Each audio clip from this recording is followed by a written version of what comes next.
नमस्कार दोस्तों, आप देख रहे हैं मंथन चैनल।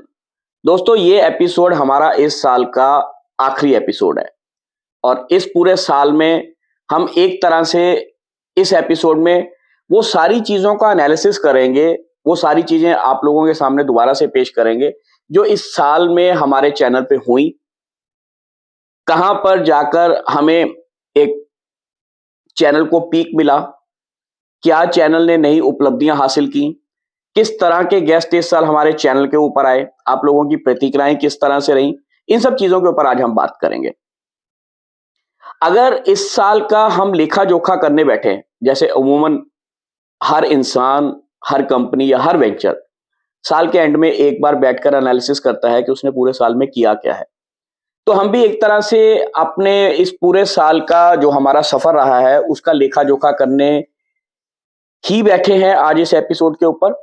और हमारी कोशिश है कि हम जो नए दर्शक हमारे साथ जुड़े हैं उनको बता पाए कि इस पूरे साल में हमने क्या किया, और जो पुराने दर्शक हमारे साथ रेगुलर जुड़े हुए हैं उनकी भी प्रतिक्रियाएं हम दोबारा से जानने की कोशिश करेंगे इस एपिसोड के माध्यम से कि हमने कहां पर गलतियां करी, कहां पर हमने कुछ अच्छा किया, कहां पे हमने अच्छा कंटेंट क्रिएट किया। हो सकता है कुछ कंटेंट आपको अच्छा ना भी लगा हो, तो बहुत सारी बातें हुई इन पूरे साल में, तो उनके ऊपर ही आज हम चर्चा करेंगे। तो मैं हूं आपका दोस्त Karun Kashmiri, by profession a financial planner and by passion a contentpreneur. और अब धीरे धीरे ये लग रहा है कि ये पैशन एक तरह से प्रोफेशन में ही बदलता जा रहा है, क्योंकि कहीं ना कहीं मेरी पहचान इस कंटेंट क्रिएशन के साथ भी होती जा रही है। और इस सब पहचान को दिलवाने में सबसे बड़ा जो योगदान है वो आप लोगों का है। आप लोग अगर ये प्यार ना देते, आप लोग अगर हमें हौसला ना देते, आपकी प्रतिक्रियाएं ना आती, तो शायद हम ये सफर पूरा नहीं कर पाते। और दोस्तों, मुझे ये बताते हुए बड़ी खुशी हो रही है कि दिसंबर 30 को हम इस साल अपने इस चैनल के 3 साल पूरे कर लेंगे। 3 साल का सफर कहने के लिए कुछ लोगों के लिए तो बहुत छोटा होता है, लेकिन इन 3 सालों में हमने बहुत सारे नए तजुर्बे किए, बहुत सारे एक्सपेरिमेंट्स किए, बहुत सारे लोगों से मिले, और आप लोगों के प्यार और उत्साह के साथ ये चैनल आगे बढ़ता गया।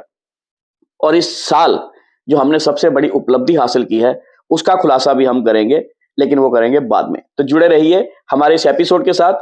तो शुरुआत करते हैं। इस साल के चैनल का जो पहला एपिसोड आया था वो आया था एक बहुत ही चुलबुली और एक कह सकते हो कि एक यंग पर्सनैलिटी के साथ, आरजे मानव। आरजे मानव हमारे इस साल के पहले गेस्ट थे। उन्होंने रेडियो की दुनिया से लेकर सिल्वर स्क्रीन तक की दुनिया की बहुत सारी बातें साझा की। उन्होंने यंगस्टर्स के लिए ये बात रखी कि अगर आप किसी भी तरह के आर्ट फील्ड में अगर एक्सप्लोर करना चाहते हैं तो आपको क्या क्या चीजों की सावधानी रखनी चाहिए, किन किन चीजों पे बातों पे ध्यान रखना चाहिए, किस तरह का कंटेंट चूज करना चाहिए। और आगे चलकर हमारा एक ड्रीम गेस्ट थे जिनको लगभग हम 2 साल से चेस कर रहे थे, आरजे मीनाक्षी। हम सबकी चहेती आरजे मीनाक्षी, वो भी इस साल हमारे चैनल पर आई और इतना प्यार, इतना दुलार और इतना हौसला अफजाई वो हमारी करके गई कि हमें लगा कि मानो हमारी मेहनत या जो हम काम कर रहे हैं वो सफल हुआ। मीनाक्षी ने वो सारे टिप्स दिए जो एक आर्टिस्ट को जो स्टेज पे या वोकल की दुनिया में काम करना चाहता है उस पर किन किन बातों का ध्यान रखना चाहिए, कंटेंट की क्रिएशन कैसे होती है, आपको एक कंटेंट बनाने के लिए क्या क्या प्रिपरेशन करनी चाहिए, इन सब चीजों के ऊपर उन्होंने बात की। आगे चलकर इसी तरह से एंटरटेनमेंट का सिलसिला जारी रहा, सिंगर्स आते रहे। हिमाचल की मखमली आवाज शेखर रावत हमारे साथ आए। उन्होंने पहाड़ों का जो कल्चर है, पहाड़ी म्यूजिक है, उसके बारे में बात की। फिर हमारे चैनल पर म्यूजिक की दुनिया से आए नॉडी खान, जो एक उभरते हुए सिंगर हैं। उन्होंने कुछ एक स्टेटमेंट्स जो उनको लग रहा था कि उनके हिसाब से म्यूजिक इंडस्ट्री में गलत हो रही हैं, उन्होंने उसकी ऊपर भी चर्चा की। म्यूजिक इंडस्ट्री में आज किस तरह की रैट रेस चली हुई है, किस तरह से लोग एक दूसरे को नीचा गिराने की कोशिश कर रहे हैं, इन सब चीजों के ऊपर बात हुई और वो एपिसोड भी एक तरह से बहुत अच्छा गया। दूसरी तरफ अगर हम एंटरप्रेन्योरशिप की बात करें तो बहुत अच्छे एंटरप्रेन्योर्स जिन्होंने इस रीजन में, इस देश में नाम कमाया है, उन्होंने इंडस्ट्री को एक अलग पहचान दी है, उस तरह के लोग यहां पर आए। सबसे पहले हम बात करना चाहेंगे पुनीत वर्मा जी की। पुनीत वर्मा जी साइबरन सॉफ्टवेयर सॉल्यूशंस के नाम से कंपनी चलाते हैं मोहाली में। उनका जो एक की मंत्रा था जो उन्होंने दिया किसी भी एंटरप्रेन्योर के लिए, वो ये था कि आप जितने भी बड़े हो जाएं, आप जिस मर्जी मुकाम पर पहुंच जाएं, आपको अपनी रूट्स, अपनी जड़ों के साथ जुड़ के रहना पड़ेगा। जो इंसान अपनी जड़ों और अपने रूट्स के साथ जुड़कर रहता है वो हमेशा तरक्की करता है। ये शायद बात बहुत सारे लोगों को नहीं पता थी, लेकिन उन्होंने बताया कि वो हिमाचल के पालमपुर से बिलोंग करते हैं। चाहे वो अपनी कंपनी आज मोहाली से चला रहे हैं, लेकिन उनका हेड ऑफिस और रजिस्टर्ड ऑफिस आज भी हिमाचल से है। उन्होंने अपनी एक पहचान आज भी हिमाचल के साथ जोड़कर रखी हुई है, क्योंकि उनको कहीं ना कहीं अपनी जड़ों के साथ प्यार है। दूसरी तरफ अगर हम बात करें तो दादा साहब भगत जो पूना से आते हैं, इनकी स्टोरी बहुत इंटरेस्टिंग रही। आप सब लोगों ने उनको शार्क इंडिया पे भी देखा होगा। शार्क टैंक इंडिया पे उनको अमन गुप्ता ने 1 करोड़ की फंडिंग दी, और उनकी स्टोरी बड़ी लाजवाब और बड़ी इंस्पायरिंग रही कि कैसे एक ऑफिस बॉय, उसने ये सोचा कि मैं ऑफिस का काम करते हुए अगर इतने पैसे कमाता हूं तो मैं कंप्यूटर्स पे अगर काम करना शुरू कर दूं तो शायद इससे ज्यादा कमाऊंगा। सिर्फ इस एक सोच के साथ उन्होंने कंप्यूटर सीखना शुरू किया। फिर उनका धीरे धीरे जो इंटरेस्ट था वो ग्राफिक्स की तरफ बढ़ता गया, और इस तरह से डेवलप करते करते आज वो शार्क टैंक तक पहुंचे। वहां पर उनको फंडिंग मिली और आज वो 2 कंपनीज चला रहे हैं। बहुत ही ज्यादा इंस्पायरिंग स्टोरी रही। और दूसरी तरफ आप बात करें तो 2 यंग एंटरप्रेन्योर्स हमारे चैनल के ऊपर आए। एक मानस भल्ला, जिन्होंने अपने पिता गुदीश भल्ला जी के नक्शे कदम पर चलते हुए इंश्योरेंस इंडस्ट्री में अपने हिसाब से अपने आप को एस्टेब्लिश किया, अपने पिता का प्लेटफॉर्म इस्तेमाल किया, लेकिन साथ ही साथ अपनी कुछ नए स्किल्स डेवलप किए। दूसरी तरफ यंग शिवांश कथुरिया भी आए, जो पैशनेट क्रिकेटर हैं, साथ में लॉ की डिग्री भी कर रहे हैं, और साथ ही साथ वो अपना वेंचर भी चला रहे हैं क्राफ्ट्स एम्पायर के नाम से। क्योंकि इन 2 यंग बच्चों को लाने का हमारा मकसद ये था कि आज की युवा पीढ़ी जो ये कहती है कि पैसे के बिना कुछ नहीं होता, या अगर मैं पढ़ाई कर रहा हूं तो मैं स्पोर्ट्स नहीं कर सकता, स्पोर्ट्स कर रहा हूं तो बिजनेस नहीं कर सकता, तो इन 2 यंग एंटरप्रेन्योर्स ने ये बताया कि बिन पैसे के भी बिजनेस हो सकता है। और दूसरी तरफ अगर आपको कुछ करने की चाहत हो तो आप पढ़ाई लिखाई के साथ भी अपना वेंचर खड़ा कर सकते हैं। ये 2 स्टोरियां बहुत इंटरेस्टिंग हुई। और साथ में एक इंटरेस्टिंग और इंस्पायरिंग स्टोरी जो हमारे चैनल पर आई, वो आई गुरसिमरन जी की। गुरसिमरन ओबराय जो इंस्टीट्यूट ऑफ प्रोफेशनल बैंकिंग चलाते हैं मोहाली में, और उनका टारगेट है कि 2030 तक मैंने 1 लाख बैंकर्स तैयार करने हैं। इनकी स्टोरी में आपको इंस्पायरिंग इसलिए बता रहा हूं कि वो खुद सिर्फ +2 हैं, एक डिप्लोमा होल्डर है, लेकिन उसके बावजूद उन्होंने एजुकेशन इंडस्ट्री में इतना बड़ा एम्पायर खड़ा किया सिर्फ अपने विजन और अपनी कन्विक्शन के तौर पर। तो उनकी स्टोरी पे भी हमें बहुत अच्छे व्यूज मिले, लोगों के बहुत अच्छे कमेंट्स मिले। तो इस तरह से हमारा जो सिलसिला है वो बड़ा मिक्स सा चलता रहा हमारे चैनल के ऊपर। दूसरी तरफ टेक्नोलॉजी जो आज हमारे लिए एक बहुत बड़ा, अगर आप कह सकते हो एक वरदान है, तो कहीं ना कहीं उसके कुछ अभिशाप भी हैं। टेक्नोलॉजी को किस तरह से सही ढंग से इस्तेमाल करना चाहिए, क्या उसके प्लस है क्या माइनस है, उन सब चीजों के ऊपर बात हुई। अतुल पथरिया जी, साइबर सिक्योरिटी में उनका बहुत अच्छा हाथ है, बहुत अच्छी वो उसमें कंसल्टेंसी करते हैं और बहुत अच्छा काम कर रहे हैं साइबर सिक्योरिटी में। उन्होंने एक जनरल छोटे छोटे टिप्स दिए कि अगर कोई साइबर फ्रॉड्स होता है तो उसमें बचना कैसे है, और अपने आप को साइबर फ्रॉड से बचाने के लिए हम क्या क्या प्रिकॉशंस ले सकते हैं, उन सब चीजों के ऊपर उन्होंने बात की। आगे चल के इसी कड़ी में हमारे साथ अभिनव कौंडल जी जुड़े, जिन्होंने डिजिटल मार्केटिंग की दुनिया में आज क्या नया हो रहा है, डिजिटल मार्केटिंग किस तरह से रेवोल्यूशनाइज होता जा रहा है, और एक बिजनेस आज की डेट में डिजिटल मार्केटिंग के थ्रू भी ग्रो कर सकता है, उसके ऊपर भी बात हुई।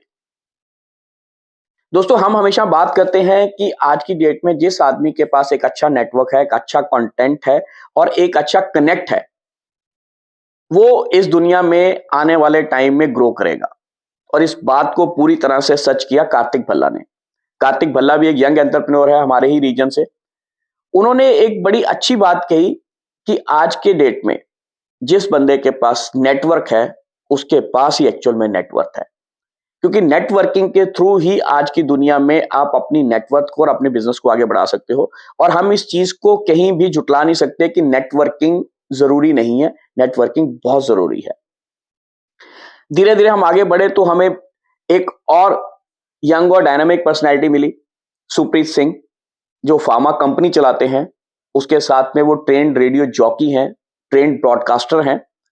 उनकी स्टोरी में एक बहुत अच्छी चीज जो निकल कर आई, जो बहुत सारे युवाओं को इंस्पायर की, कि आज की डेट में जब सब लोग ये ड्रीम ले रहे हैं कि मेरे को कनाडा में जाना है, मेरे को बाहर की कंट्रीज में जाके बसना है, उन्होंने अच्छी खासी जमी जमाई जिंदगी अपनी वहां से छोड़ी और वो वापस इंडिया आए, सिर्फ इस पैशन और इस कन्विक्शन के साथ कि उनके फादर का जो यहाँ पे फार्मास्यूटिकल का बिजनेस है उसको एक नई ऊंचाई दी जाए, उसको एक नए तरीके से चलाया जाए।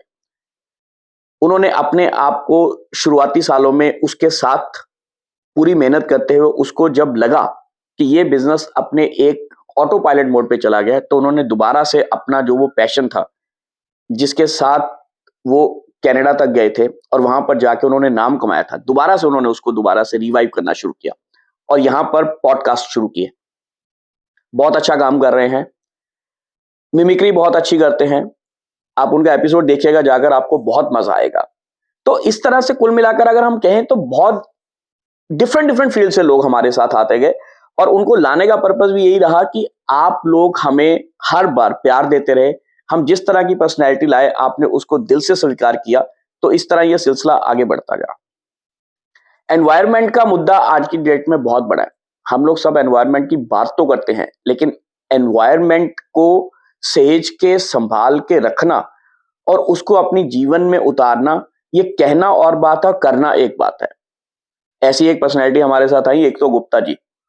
एकता जी ने यह बताया कि सस्टेनेबल लिविंग सिर्फ कहने की या करने की बात नहीं है, उसको जब तक हम जिंदगी में प्रैक्टिकली नहीं उतारेंगे तब तक इन सब चीजों के ऊपर सिर्फ बातें करने से कुछ नहीं होगा, हमें प्रैक्टिकली भी करना पड़ेगा। उनकी बातें बहुत अच्छी लगी हमें और उन्होंने बहुत छोटे छोटे टिप्स दिए जिनके साथ हम सस्टेनेबल लिविंग के साथ इस जिंदगी को आगे बढ़ा सकते हैं। फिर दोस्तों बात आई कि पिछले साल कुछ एक मुद्दे ऐसे रहे जो सामाजिक मुद्दे रहे, जिनके ऊपर हमें लगा कि बोलना चाहिए। एक जिम्मेदार चैनल होने के नाते हमारा कुछ फर्ज बनता है कि हम सामाजिक मुद्दों को भी उठाएं। सिर्फ हम एंटरप्रेन्योरशिप की या एंटरटेनमेंट की बात ना करें, हम सामाजिक मुद्दों पे भी बात करें। तो सबसे पहले जब हमारे देश में लोकसभा के चुनाव हुए तो हमने एक तरह से एक जागरूकता एक एपिसोड बनाया, जिसमें हमने लोगों को ये जागरूक किया कि क्यों इस लोकतंत्र के उत्सव में आपको भी अपनी आहुति डालनी चाहिए, आपको अपने वोट का सदुपयोग करना चाहिए। आगे चलकर जब लोकसभा के इलेक्शंस के रिजल्ट आए तो हमने उसके ऊपर एनालिसिस भी किया, क्यों कुछ पार्टियां हारी, क्यों कुछ पार्टियां जीती, क्यों कुछ पार्टियां ये सोचकर चल रही थी कि उन्हें पूर्ण बहुमत मिलेगा लेकिन नहीं मिला, गठबंधन की सरकार बनाई पड़ी। तो इस तरह से बहुत सारी चीजों के हमने सामाजिक मुद्दे उठाए। फिर बीच में एक मुद्दा उठ रहा था कि हमारा जो आज का युवा वर्ग है वो कहीं ना कहीं भटकता जा रहा है। हर कोई उसको कोई भी हल्लाशेरी देके कई बार उनको गलत रास्ते पे ले चलता है। उसके बहुत सारे एग्जाम्पल्स थे हमारे समाज में, जो पीछे कुछ एक गलत घटनाएं हुई, उन चीजों को उजागर करते हुए हमने एक एपिसोड बनाया जिसमें हमने इस चीज के ऊपर बात करी कि आज के युवाओं को एक्चुअल में भड़का कौन रहा है, और जो भड़का रहे हैं वो खुद तो पूरे पिक्चर में से बाहर हो जाते हैं, लेकिन आज के युवा का जिंदगी कई बार खराब हो जाती है। ये मुद्दा भी आप लोगों ने बड़ा प्यार दिया इस मुद्दे को। फिर उसके बाद कोलकाता में एक जो मर्डर का डॉक्टर का केस हुआ, उसके ऊपर बहुत बात हुई, हम भी विचलित हुए, तो हमने उसके ऊपर फिर बात की। और जाते जाते साल में फिर से एक सोशल मुद्दा उठा। एक बेंगलोर में एक इंजीनियर ने आत्महत्या कर ली, सिर्फ इस कारण से कि उसके ऊपर बहुत सारे फर्जी और डॉरी के केसेस चलाए गए थे और उसको इतना परेशान कर दिया हमारे सिस्टम ने, हमारे कानून ने और उसके ससुराल वालों ने, कि अंत में जाके उसने आत्महत्या तक कर ली।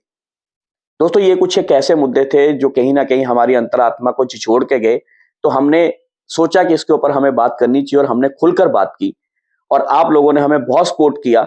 बहुत सारे लोगों के फोन आए कि ये सोशल मुद्दे भी जो आप साथ साथ में उठा रहे हो, ये कहीं ना कहीं आपको एक कॉमन आदमी के साथ और एक वास्ट ऑडियंस के साथ आपको कनेक्ट करते हैं।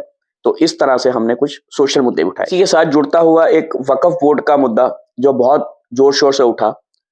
हिमाचल देवभूमि में एक अवैध मस्जिद के कारण बहुत सारी लोगों को परेशानियां हुई और किस तरह से हिमाचल के लोगों ने उसका विरोध किया, और अब वक्फ बोर्ड कानून के ऊपर पुनर्गठन की बातें हो रही हैं, उसके में सुधार की या उसमें संशोधनों की बातें हो रही हैं। तो ये सारे मुद्दे जो थे जो समाज के साथ जुड़े हुए थे, हमने उन सबको उठाया। फिर बात करें अगर कला के क्षेत्र की, तो कला के क्षेत्र में से हम कुछ एक लोग ढूंढ के लाए जो बहुत अच्छा काम कर रहे हैं। एक हमारे विकास जैन जी हैं, जो पंचकूला में है, जिन्होंने रेजन आर्ट में बहुत अच्छा काम कर रहे हैं। और सबसे मजे की बात है कि उन्होंने रेजन आर्ट किसी से सीखा नहीं, उन्होंने यूट्यूब से या कलाकारों से इधर उधर से सीख के आज वो इतने अच्छे आर्टिस्ट बन गए हैं कि देश विदेश में उनका नाम है। तो इस तरह के लोग आए।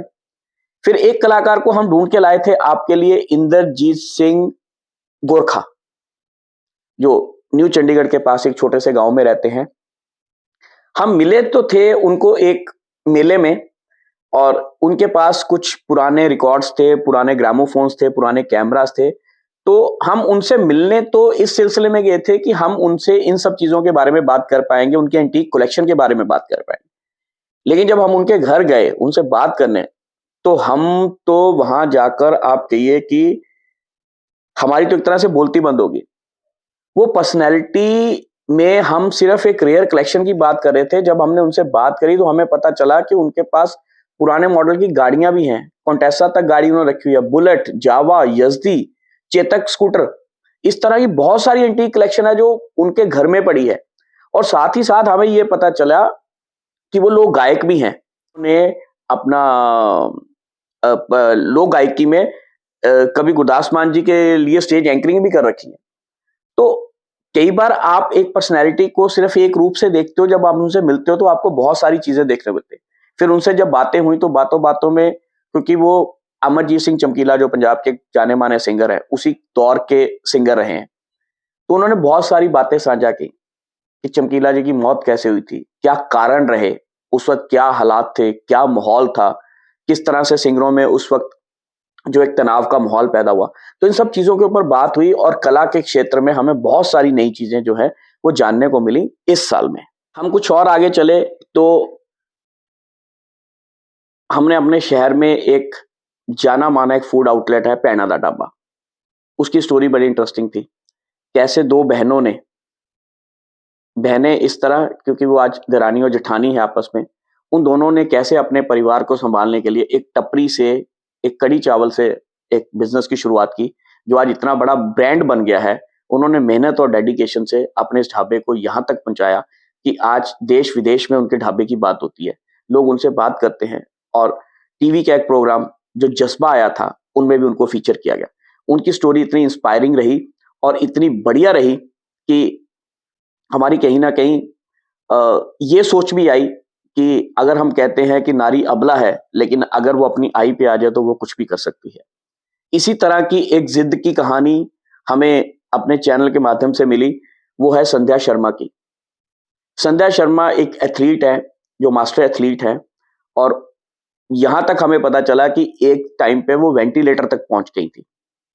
वेंटिलेटर से उन्होंने दोबारा से कैसे मैदान का सफर तय किया, इन सब चीजों के ऊपर हमने इस साल में बात करी, और बहुत ही इंटरेस्टिंग स्टोरी रही, बहुत इंस्पायरिंग स्टोरी रही। यूथ के लिए ये वाली जो एपिसोड था वो बहुत ही इंस्पायरिंग रहा।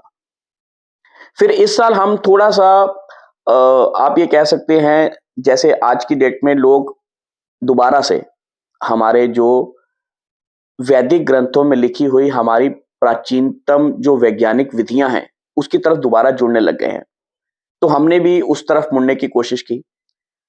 फिर हमने इसमें कुछ नए लोग ढूंढने शुरू किए जो इन विधाओं में काम कर रहे हैं। तो ऐसे ही ढूंढते ढूंढते हमें विनोद कश्यप जी मिले, जो न्यूमरोलॉजी पे काम करते हैं। एक अच्छी खासी कॉर्पोरेट की जॉब छोड़कर उन्होंने अंक शास्त्र की तरफ अपने आप को मोड़ा, और उसमें बहुत अच्छा काम कर रहे हैं।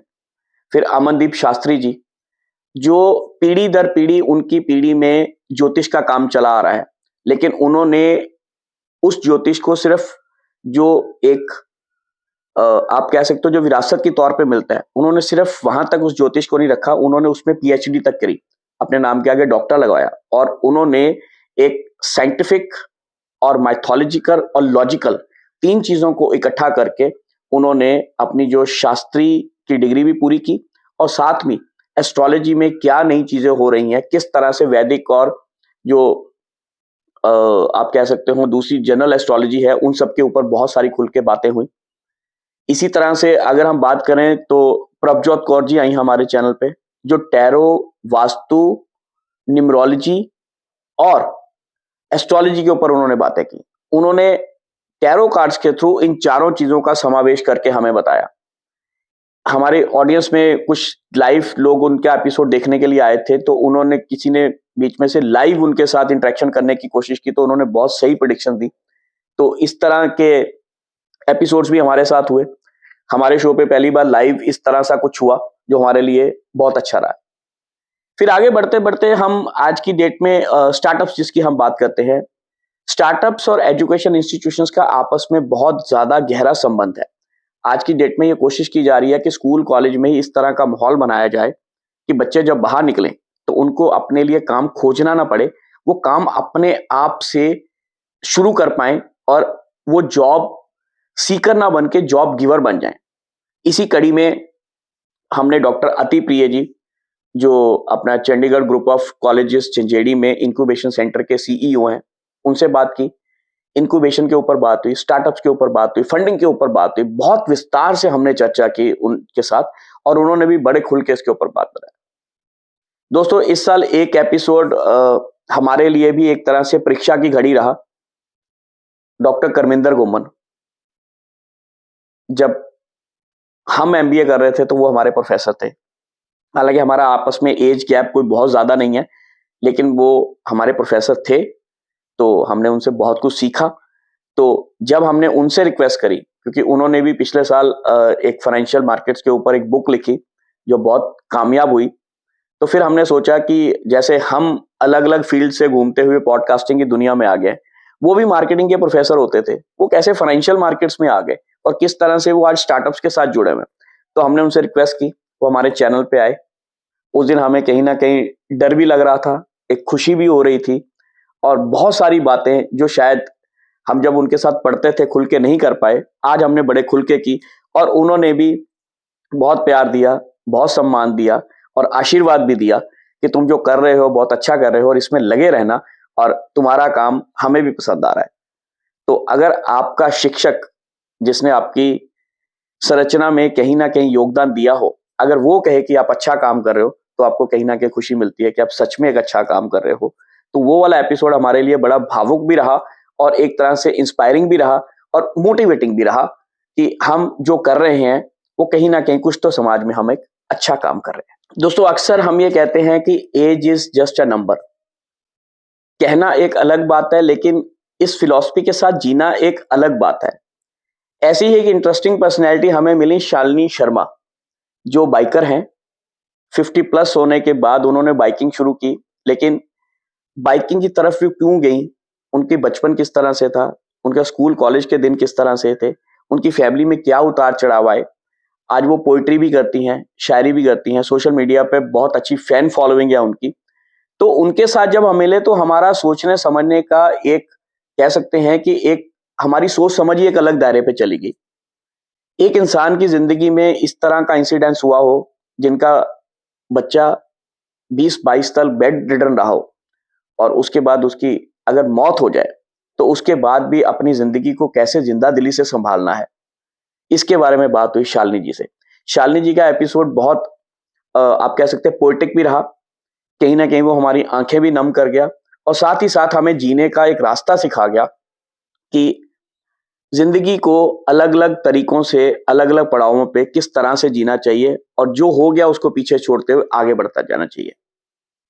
ऐसे ही हमें एक मोटिवेशनल एक स्पीकर मिली, जस के शान।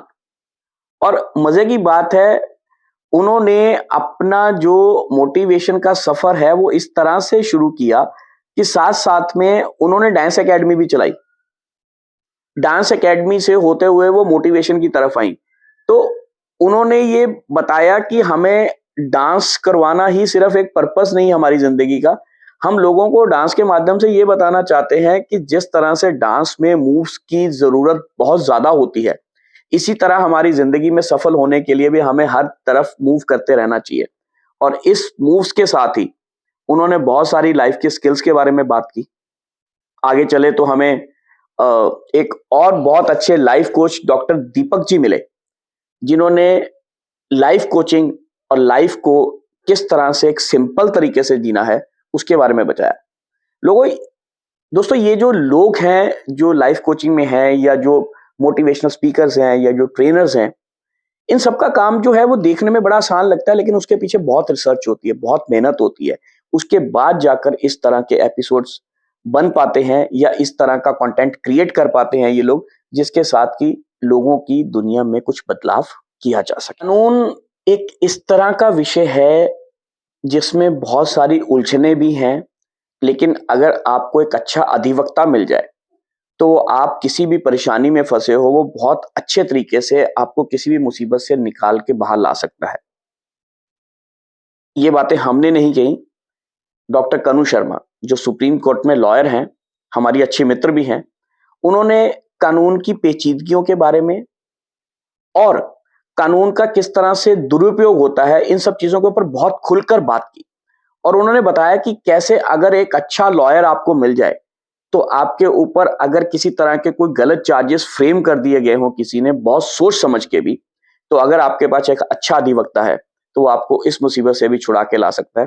ये हमने इस साल जाना और इस चीज को माना भी कि आपके दोस्त में जिंदगी में एक अच्छा अधिवक्ता भी आपके साथ होना बहुत जरूरी है, क्योंकि एक अच्छे अधिवक्ता आपका एक अच्छा दोस्त भी बन सकता है और जरूरत पड़े पर आपको किसी भी मुसीबत से बाहर निकालने के लिए कानूनी सलाह के रूप में आपको मार्गदर्शन भी कर सकता है। जैसे हमने एजुकेशन की बात की, हमने एजुकेशन में स्टार्टअप्स और यूनिवर्सिटीज और कॉलेजेस की बात की, तो हमारी जो फाउंडेशन है वो स्कूल्स में, प्राइमरी में या हमारी एलिमेंट्री एजुकेशन के दौरान रखी जाती है। और ये वो स्टेज होती है जिंदगी की जिसमें बच्चों की अगर फाउंडेशन एक अच्छे टीचर, एक अच्छे स्कूल के द्वारा कर दी जाए तो उनका भविष्य उज्जवल बनने से कोई नहीं रोक सकता।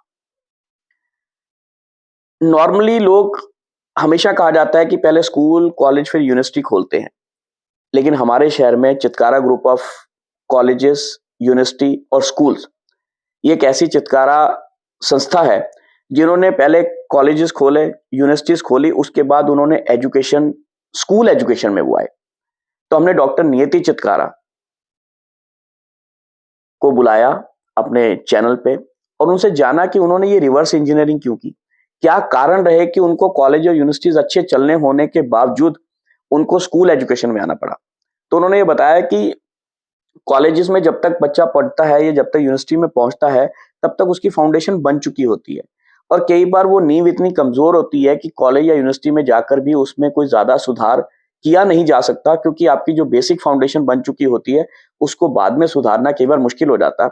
और इसी चीज को दिमाग में रखते हुए उन्होंने एक रेवोल्यूशनाइज एजुकेशन सिस्टम की शुरुआत की और चितकारा इंटरनेशनल स्कूल्स की नींव रखी। और आज ये स्कूल शहर में 2 स्कूल चला रहे हैं और साथ ही साथ एक अच्छी क्वालिटी एजुकेशन दे रहे हैं। और हमें इस बात का बड़ा फक्र है कि हमारे दोनों बच्चे इसी स्कूल में पढ़े हैं और एक बच्चा आज भी स्कूल में जा रहा है। उन्होंने education, value system, belief system और हमारा जो पौराणिक शिक्षा का ढांचा था, उन सबका समावेश करके इस स्कूल में किस तरह से एजुकेशन को आगे बढ़ाया जा रहा है, इन सब चीजों के ऊपर बात की। और दोस्तों, जैसे कहा जाता है कि एक अच्छा शिक्षक आपका जीवन बना सकता है, तो माता पिता के द्वारा दी गई अच्छी शिक्षा भी आपको जीवन में बड़े ऊंचे स्तर पर ले जा सकती है। तो हमारा ऐसा ही एक एपिसोड रहा जहां पे कनिष्का भारती, जो श्री रामचरितमानस जी का पाठ करती हैं, काव्य पाठ करती हैं और लोगों को आज प्रभु श्री राम के मार्गदर्शन पर चलने की, उनकी जीवन से सीखने की बातें आम जन तक पहुंचाती हैं। उनको, कनिष्का भारती को कथावाचक कनिष्का भारती बनाने में उनके पिताजी का बहुत योगदान रहा। उन्होंने आकर इस बारे में बात की, मात्र 13 साल की हैं, लेकिन उन्होंने ये बताया कि अगर आपके जीवन में, अगर आपका शिक्षक और आपके माता पिता आपको सही राह पर सही समय पे डाल दें, तो आपके लिए कोई भी उम्र छोटी या बड़ी नहीं होती अपने और दूसरों के जीवन को सुधारने में। तो यही काम कर रही हैं आज कनिष्का भारती। रामचरितमानस का जगह जगह जाकर पाठ करती हैं, लोगों को सनातन की तरफ जागरूक कर रही हैं और इस बात पर जोर रही हैं कि अपने बच्चों को हमें अगर जिंदगी में बाकी सब चीजों का ज्ञान देना है तो अपने धर्म के साथ भी जोड़ कर रखना होगा। हमें कहीं ना कहीं बच्चों को धार्मिक शिक्षाएं भी देनी होगी। आज हम एक स्टेज पर जाकर कई बार ये कह देते हैं कि जो बच्चा हमारे सुनने में नहीं आ रहा, या बच्चा जी पूजा पाठ में मन नहीं लगाता, या बच्चा जी ध्यान नहीं करता, तो उन्होंने कहा ये कहीं ना कहीं माँ बाप की भी गलती है। क्योंकि माँ बाप आज की डेट में बच्चों को बाकी सब चीजें तो करवाते हैं, लेकिन जब धर्म की बात आती है या कर्म की बात आती है तो हमेशा ये कह दिया जाता है अभी बहुत उम्र पड़ी है, बच्चा तब सीख लेगा। लेकिन जब तक बच्चा उस उम्र को जब पार कर जाता है तो उसको लगता है कि जब मैंने पहले नहीं किया तो अब भी मेरे को करके क्या फायदा होगा। तो इस तरह से हमारे जीवन में धर्म की, कर्म की और संस्कृति का क्या महत्व है, इन सब चीजों के ऊपर बात की कनिष्का भारती ने, जो बहुत ही अच्छा एपिसोड रहा। लोगों ने बहुत प्यार दिया उस एपिसोड को, और बहुत सारे लोगों ने बाद में हमसे उनका कांटेक्ट भी मांगा, उनसे कांटेक्ट भी किया और उनको अपने शहर में राम कथा करने के लिए निमंत्रण भी दिया। तो दोस्तों ये था एक तरह से हमारा पूरे साल का लेखा जोखा, जो पूरे इस साल में हमने आपके लिए प्रस्तुतियां की। अब आप सोच रहे होंगे कि वो जो बात हमने शुरू में कही थी, किस चैनल ने इस साल एक नई तरक्की, एक नई उपलब्धि हासिल की है, वो तो हमने आपको अभी तक बताई नहीं। तो दोस्तों हमें ये बताते हुए बड़ी खुशी हो रही है कि इस 3 साल की मेहनत जो हमने की और आपने हमारी मेहनत को सराहा, और हमने जैसे आपसे वादा किया था शुरू में, हर हफ्ते हम आपको एक एपिसोड देंगे, हमने दिया। कई बार ये हुआ कि बुधवार की जगह बृहस्पतिवार को आया या कभी शुक्रवार को आया, लेकिन हमने एपिसोड्स का जो सिलसिला था वो टूटने नहीं दिया। और यही सिलसिले को जारी रखते हुए, इसी कन्विक्शन और इसी आप कह सकते हो कॉन्टिन्यूटी को जारी रखते हुए हम इस मुकाम तक पहुंचे। आप लोगों का प्यार इतना ज्यादा मिला कि इस साल खत्म होने से पहले पहले आप सबका चैनल मंथन YouTube की तरफ से मोनेटाइज भी हो गया, जो कि हर एक चैनल के लिए एक सपना होता है कि मेरा चैनल मोनेटाइज हो जाए और वो एक उपलब्धि हासिल करे, कहीं ना कहीं वो सेल्फ सस्टेनेबल बन जाए। तो दोस्तों आप लोगों के प्यार, दुलार, आशीर्वाद और सहयोग से हम इस साल अपने चैनल को मोनेटाइज भी कर पाए, और हम उम्मीद करते हैं और आपको इस चीज का भरोसा दिलवाते हैं कि आने वाले सालों में भी हम आपके लिए बहुत इंटरेस्टिंग पर्सनैलिटीज ढूंढ के लाएंगे, आपके लिए हर फील्ड से हर विधा के लोग ढूंढ के लाएंगे। हमारी कोशिश रहेगी कि आपको हर बार एक नया फ्लेवर देखने को मिले। फिर भी अगर आपके मन में कोई बात है, आपको लगता है कि कहीं पे हम गलती कर रहे हैं, कहीं पे हम कुछ इस तरह के लोग जो फील्ड हम टच नहीं कर पाए हैं, शायद हमारे दिमाग से कहीं स्किप हो गई हैं, या हम शायद उस तरफ देख नहीं पा रहे हैं, तो आप बताइए, हम जरूर उस फील्ड से भी लोगों को ढूंढ के लाएंगे और उन पर्सनैलिटीज के साथ आपको मिलवाएंगे, आपकी बातचीत भी करवाएंगे और आप लोगों के लिए इस तरह के एपिसोड्स बनाते रहेंगे। तो अपना आशीर्वाद, अपना प्यार और अपना सानिध्य इसी तरह हमारे साथ बनाते रहिए और जुड़े रहिए हमारे चैनल मंथन के साथ। इस साल हम आपके लिए बहुत कुछ हमने प्लान कर रखा है। अगर प्रभु की इच्छा और आप सबका साथ रहा तो हम इस साल और एक नया मकाम हासिल करेंगे। अब मिलेंगे 2025 में, और इस बार सबसे खूबसूरत बात है कि बुधवार को जब हमारा एपिसोड आता है वो भी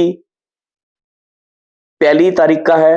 तो 1 जनवरी 2025 बुधवार को आपको पहला एपिसोड पहले ही दिन साल के देखने को मिल जाएगा हमारे चैनल मंथन के साथ।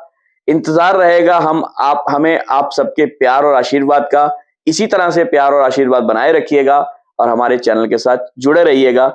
मिलते हैं 2025 1 जनवरी बुधवार को एक नए एपिसोड के साथ। धन्यवाद दोस्तों।